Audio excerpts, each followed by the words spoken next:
Hi guys, Emily Thompson with 10X here. We're just going to talk really quick about emotional maturity, how a willingness to allow emotions can help with business. Um, so one thing that's really important with positive thinking, which almost everybody knows, is I should be thinking positive thoughts. However, that could be detrimental, and I'm going to go into really quickly why positive thinking can't stand without allowing and processing emotions.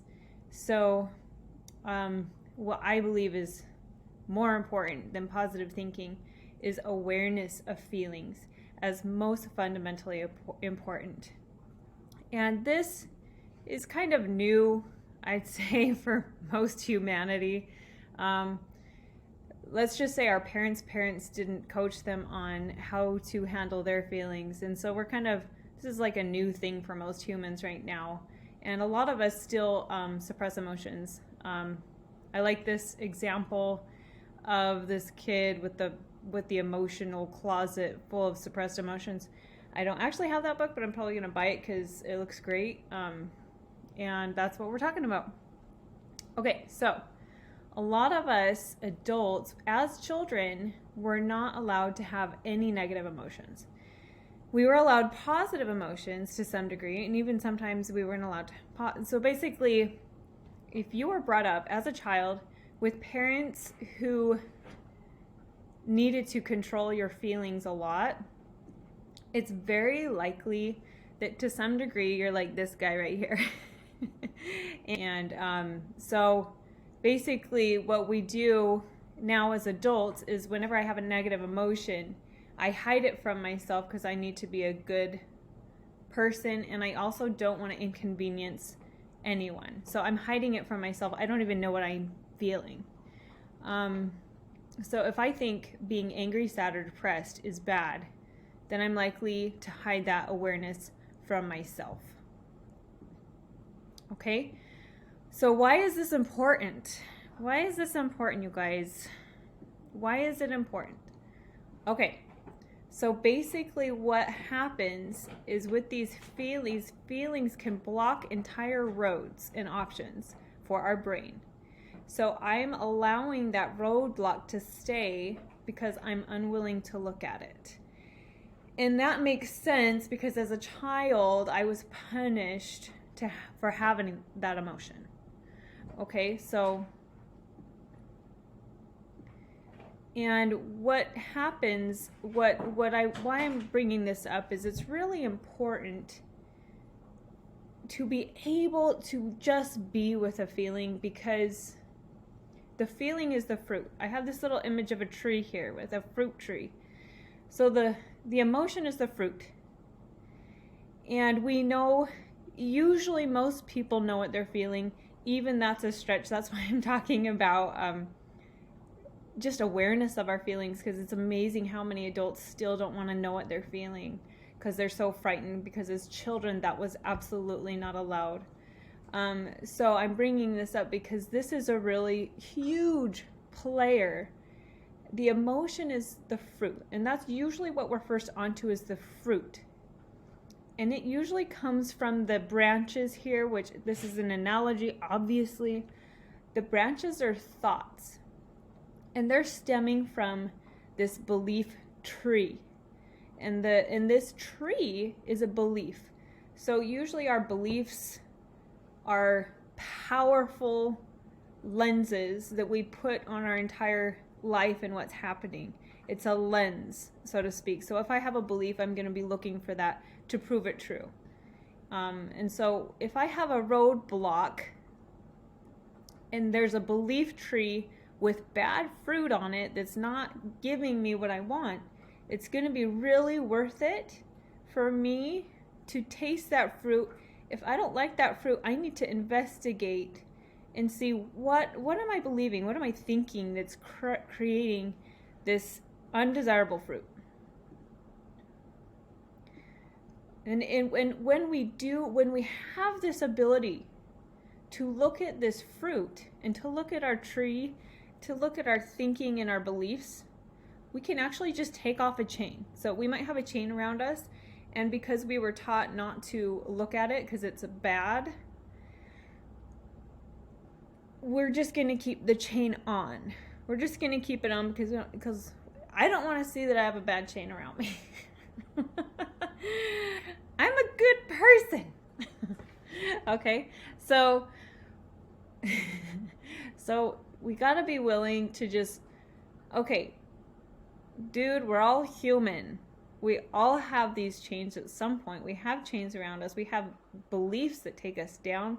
And if we can just look at the belief, we can actually do something about it. I promise you can actually change what you believe if you really want to. Okay. And then you can just take the chain off. You don't have to keep it on. You can make a conscious choice to take it off. Okay. So, processing emotions. 101, very, very, very, very, very quick, dirty, how to process emotions. Okay, so very basic emotional processing. 101, this is your whole course, is go into your body and just breathe with whatever you're feeling. Try to figure out what you're feeling. And usually most humans are only aware of like 3 feelings, even though there's probably like 100 feelings.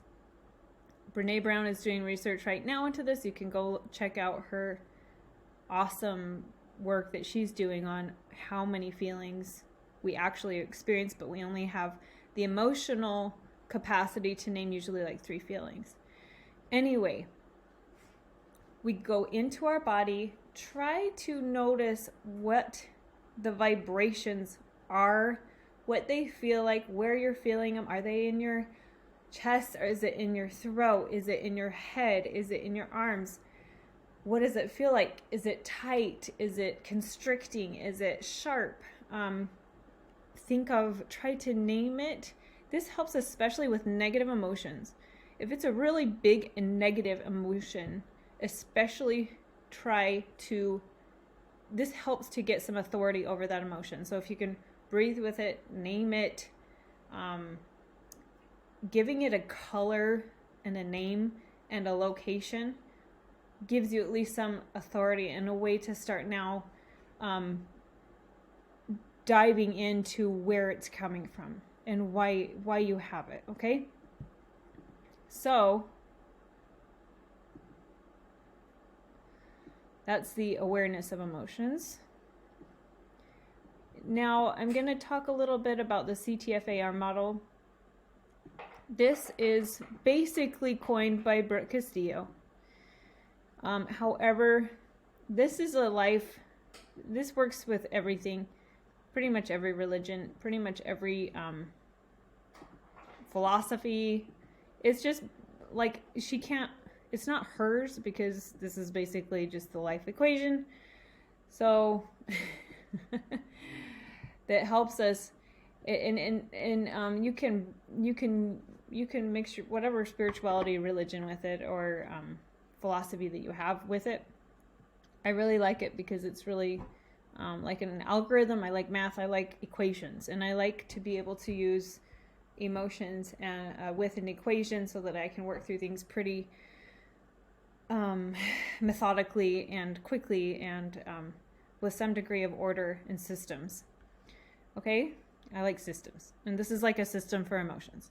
So basically, I'm going to go through a business example that I'm pretty sure anyone who's ever been in business has experienced or will experience. Okay, so the circumstance is no one spoke directly to me during the meeting. No one listened to me. So this is a potential, like, go to a time when you've been in this situation in a business meeting. Usually you're going to first be aware of how you're feeling. So you might just be leaving the meeting feeling discouraged and bummed or sad.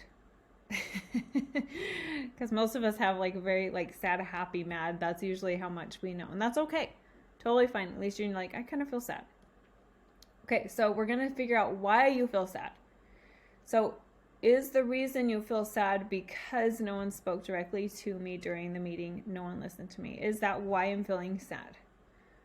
No, it's not. It's because of what I'm thinking about the circumstance. Okay? So it's the story I'm making about the circumstance is actually what's going to create the feeling. It's not the circumstance that creates the feeling. It's actually, what am I making it mean? What is the story? So the thought, you don't have to say thought. You could say, what's the story I'm making? What am I making it mean? So if I'm making it mean that no one appreciates me, my action is probably going to be for the rest of the day. I'm probably going to move slow. I'm kind of going to be like pathetic. I'm going to be like, oh, poor me. Nobody appreciates me. Why do I even work? I'm probably not. Oh, I don't even think I'm going to work today. I'm barely going to do anything because I don't even care anyway. Okay, so that's the action that comes from the feeling. So overall result, low productivity. Now we're going to do a different thought. Same exact circumstance or situation. You call it a situation, the circumstance. It just can't have any adjectives in it. It's got to be really cut and dry. Okay, so the circumstance is, no one spoke directly to me during the meeting. No one listened to me. And let's say I'm doing a thought download, I'm doing a thought model, and I'm going to review. I'm going to be like, okay, what am I feeling? So if I'm feeling discouraged and bummed, I'm going to be like, what am I thinking? I'm thinking no one appreciates me. So I might actually write down, well, I never spoke up. I never interjected. I didn't raise my hand. I didn't say my opinion. And I did a good job listening to them. And that's great. So actually, I feel really great about the meeting. Maybe it was a really great meeting. And I can feel like accountable. I can feel like I have some authority, some say in it. I can feel good about the meeting. Believe me, you guys, you can feel good about sitting quietly during a meeting. And the person that's present, that can sit in calm serenity, listening and absorbing a meeting and actually really not trying to get attention, not trying to be seen, usually is the most powerful person in the meeting, like the person with the most presence, the most in the moment, that are there in the moment, not there to be seen, but to support. Okay, so the action from that feeling, I can now work with gusto. I can get my back. I can say, well, I didn't speak up. And let's imagine I did speak up and they still talked over me. It wasn't the time. It wasn't the time for me to be heard. And if I really want to be heard, I'm going to email them. I can talk to them. I can say, hey, I wasn't able to get this through during the meeting, and say whatever I need to say. So there's something I can do. I can come from a place of resourcefulness. So I want to get to a feeling, I think especially in business, the feeling we really want to feel is resourceful. That is what we want to feel. We want to feel resourceful. Okay. Now the result is I get a lot more done because I'm not going to let it ruin my day. Okay. Now, I want to hurry and go through a really quick example of how our thoughts create our feelings, okay? And then I'm going to talk about winning the lottery, so this is going to be good. Don't worry, it's going to be really happy. I'm not spending the whole time in sad stuff. Okay, so let's say the circumstance is that someone tells me they hate my pink hair. And you guys are like, why would they say that? You have dark brown hair. And I would say, yeah, I don't know why they said that. But this is the point of the whole thing. This is the point, okay? I'm trying to say something about this. Okay, so someone tells me they hate my pink hair. I don't have pink hair. Could that hurt my feelings if I don't have pink hair? Very unlikely. If someone told me they hate my pink hair, I would think they need to get their glasses fixed, or they're colorblind, or they're confused. And I would probably think it was pretty funny. So I'd just be like, that's weird, they think I have pink hair. I'd probably laugh a little bit and be like, okay. And honestly, I could tell them that I love pink hair. I'd just be like, oh, well, I love pink hair. Result, that's kind of funny. Life is funny. It's funny what people say. And I'm on to the next part of life. I'm not going to be like, oh my gosh, she said she hates my hair. That's so mean. I can't believe she would say something like that. Okay? So, what I'm trying to say here is it's hard to be offended if you literally don't see yourself at all in it. If it is completely like there's nothing, like I am not in that at all, it's actually really hard to be offended because you're just going to experience some like uncomfortable cognitive dissonance where you're just like, that's kind of weird that they think I have pink hair. But they're not. But you're not going to be very offended because you're like, I don't have pink hair. So when we're super offended by something, it usually means we're in it somehow. Like I'm finding truth in what they said and then hurting my own feelings. Okay? Now let's do a happy one on how your thoughts create your feelings. Okay? So, the circumstance, I just won the lottery. Okay? I'm going to first notice that I feel excited and happy and like thrilled, exuberant. Okay?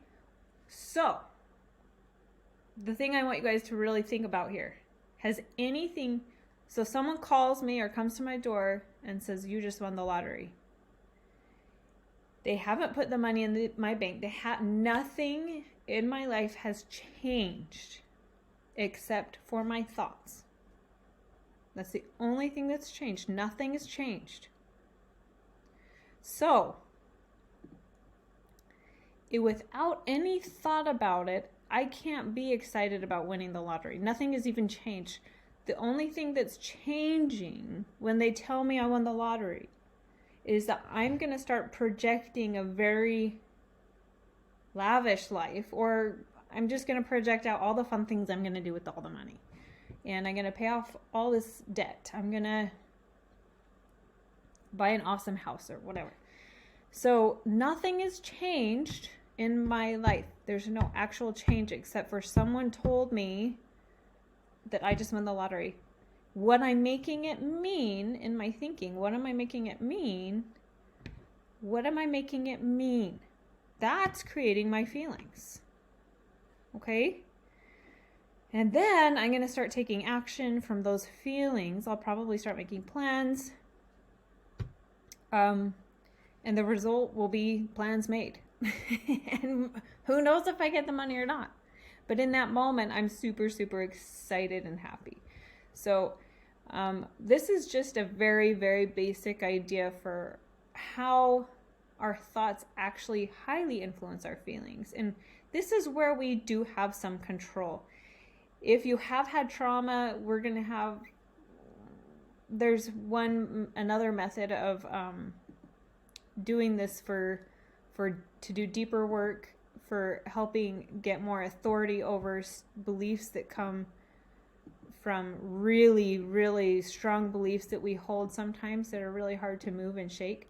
But this CTFAR model, it's not necessarily made for trauma type beliefs. It's made for more of like business.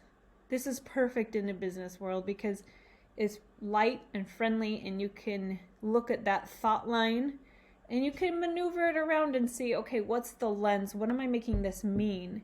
And then you can start owning every experience of your whole life. And you don't have to allow situations to control you anymore. You can be completely in control of all your circumstances and all your situations, knowing that I'm the one that's bringing the meaning to the situation. Circumstances don't have a meaning without me bringing that meaning to it. That's the attitude part, that when we say have a positive attitude, we're really saying bring a positive story to the circumstance. We're not saying Even if you feel horrible about the circumstance, cover it with a happy feeling. Because if you feel horrible about a circumstance, you need to write about it in a way that gives you some authority and responsibility for your part in the situation, the circumstance. And I'm saying this personally too. I'm still in it. I still get offended. I'm like, oh man, what am I making this mean? And I'm still in it. And I'm not saying this is easy, but it's very, very, very helpful, and it can be completely life-changing just to have an equation for emotions to help you work through emotions. It can be absolutely life-changing, and you can change if you can go through the thought, no one appreciates me, and you could move and modify that in a million ways and think, well, what are 10 other thoughts that I could think that would help me feel better about this situation? And you can. Anyway, that is my little preachment on emotional maturity and how a willingness to allow emotions can help with business. Thanks, guys.